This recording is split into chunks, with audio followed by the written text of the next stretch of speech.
जी नाज़रीन, our news में खुश आमदीद कहते हैं। हमारे ब्यूरो चीफ असद खान सूरी की रिपोर्ट के मुताबिक डिप्टी कमिश्नर रेमजार खान डॉक्टर खुर्रम शहजाद ने रेमजार खान की मुख्तलिफ तहसीलों में कायम रमज़ान बाज़ारों का दौरा करते हुए अशिया खुर्दनोश की दस्तयाबी और मेयार का जायज़ा लिया।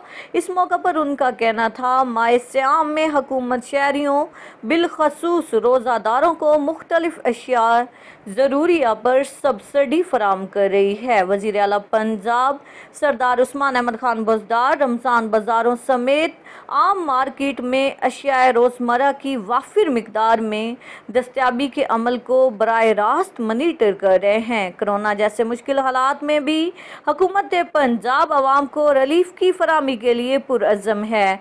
शहरी हुकूमती इक़दामात से रिलीफ हासिल करने के लिए कोरोना SOPs पर अमल करें। रमज़ान बाज़ारों और आम मार्केट में ख़रीदारी के साथ अपनी सेहत का भी ख्याल रखें। रमज़ान बाज़ारों में मास्क और समाजी फासले को यकीनी बनाएं। अशिया रोज़मर्रा की तलब व रसद और कीमतों पर कड़ी नज़र रखी जाए। आटा चीनी के स्टॉल्स पर अवामी सहूलत के मज़ीद इक़दामात किए जाएं। शहरी बाज़ारों में मास्क पहन कर आएँ और समाजी फासला बरकरार रखें।